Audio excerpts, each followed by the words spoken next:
Hello everyone, AntoLne here. Remember when I told you that there was a vote for a new category on speedrun.com? Well, one of those contestants for it was Monsters Hunted %. This category requires to kill every 33 hostile mobs in the game. The reason why I really like this idea is because it reminded me of All Bosses %, which got me several world records in the past. So I decided to give it a try in a set seed category, which means that I know the seed, and also you might realize that I'm actually using the same seed as I do in all bosses, which makes sense since the Dragon, the Wither, and the Elder Guardian all count towards Monsters Hunted. By the way, I have attempted this category live on Twitch, so if you want to see me run live, you can go follow me, the link will be in the description. So the start is going to be pretty much the same as all bosses, except I'm going to grab an extra chest from the beach to get more food and diamonds. I'm going to craft all the tools I will need for the run and go straight to the nether. The Bastion route is going to be very similar to all bosses again. The only difference is that if I see a ghast or a skeleton, I'm going to try to kill it instead of avoiding it. But I won't see any of the two in this run, and I will just trade with piglins until I have 30 obsidian. Which is not that high of a roll, considering that I'm getting 18 obsidian already from chests. I'm also hoping for as many pearls as possible, and a few fire resistance potions. The next part is going to require getting 3 skulls and 6 blaze rods. With loading 3 on my sword, the rods are not going to be an issue, but the skulls are still quite rare. And in this run, I actually went 3 out of 5 skulls, which is absolutely unreal. I think the best I've ever had before was 3 out of 6, so I was completely blown away and thought that it might actually be an insane run, even though there's still a lot of randomness involved in the rest of that run. So I'm just gonna kill the skeleton on my way, get the rest of the rods, kill a magma cube and a zombie piglin, and leave the fortress with everything I need at 7 minutes, which is probably the best I've had so far. I think my previous best must have been 8 or 9 minutes. My next step is gonna be going for a raid, so I kill every mob from it. But I'm actually so early that I decided to modify my route mid-run and go for a Hoglin and Zoglin kill first. I will actually see a ghast on my way, which is not surprising considering I'm in a Soul Sand Valley, and return his fireball for mob number 6. On my way to the Hoglins, I'm actually gonna remember that I did not kill a piglin in the Bastion, so I'm just gonna do it here and not have to worry about it anymore. What I'm gonna do next is pearl down to grab some lava, and on my way back up, an endermite is gonna spawn, which again is super lucky. That's only like 5% chance, but considering that I'm throwing a lot of pearls in this run, it's not that surprising that it happens at least once.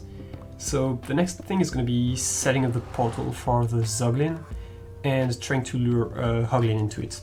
Unfortunately, the Hoglin went around it and started fighting some piglins, so I just decided to go for the Hoglin kill first.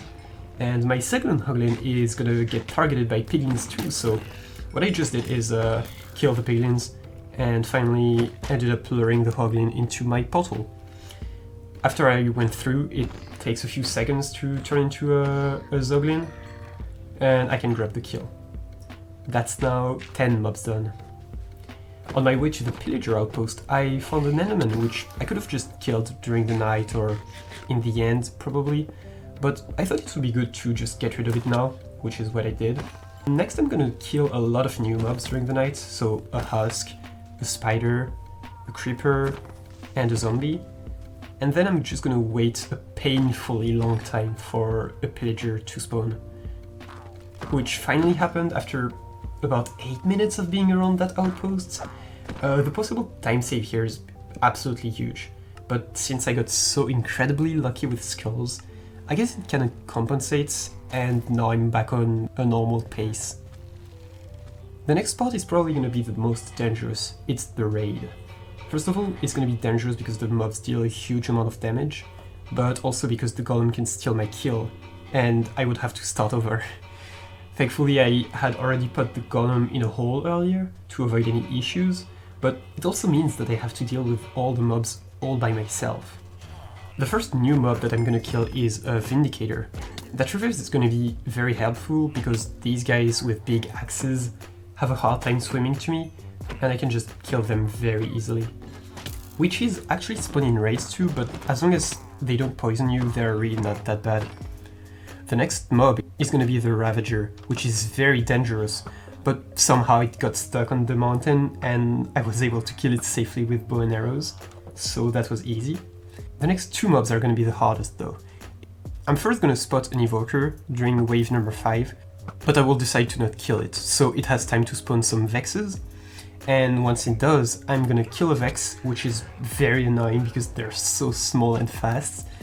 And then I will finally finish the Evoker. I'm actually gonna leave right now without finishing the raid, sorry villagers, but I have nothing more to kill in this raid that would help me for the rest of the run. So my next destination is gonna be this abandoned village to guarantee that I will be able to kill a zombie villager.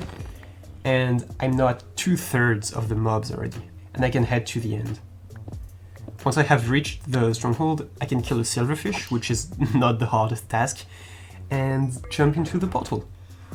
I'm then gonna have to destroy all the crystals, because if you kill the dragon with beds, it does not count for the advancement. The last hit needs to be with an arrow or a weapon. Anything except a bed or an anchor, pretty much. I'm still gonna do some damages with beds, then with my sword, and finish the kill with my very last arrow, which was pretty cool. And once the dragon is dead, I can safely deal with the wither under the bedrock. It's completely harmless, which is a big advantage of playing in Java. After that, I'm gonna go grab some elytras, but most importantly, kill a shulker, which can only spawn in end cities, quite far away from the middle island. The next 3 mobs I have to deal with can only be found in the ocean. So I'm gonna head towards the ocean monument that's fairly close to spawn, kill the Elder Guardian with doors, and kill a regular Guardian. And surprisingly enough, I did not get mining fatigue, even though I've spent a good minute there. But I'm not gonna complain, I had a milk bucket ready anyway. And now I will kill a drowned, and I only have 4 mobs left already. One of those mobs can only be found in a mineshaft, but thankfully there was one right next to spawn, and I will be able to kill this cave spider and get out safely. I will now have to nether travel to my next destination for the last mobs, which are a stray and a slime. But thankfully I know a place that has both a swamp and a snowy taiga, where both of those mobs can spawn. I'm gonna have to be very careful because I need to go back through the bastion even though all my golden armor is broken, but thankfully I managed to get away alive, and I can now fly to where I'm gonna build the portal. And the timing is quite perfect because it's gonna be night, and I can look for a slime, kill it, and do the same for the stray. And we are now around 54 minutes of in-game time, but unfortunately there is still a mechanic of the game that I have not told you about, and it's phantoms. See, phantoms can only spawn on the 4th night, which is an hour and 10 minutes of the game. So it does not matter if you kill the first 32 mobs in 30 minutes or in an hour, the result will be the same. At the end you need to wait for phantoms to spawn, and there is nothing you can do about it. Also, there's only a 25% chance that they spawn on night number 4, which will not happen for me unfortunately.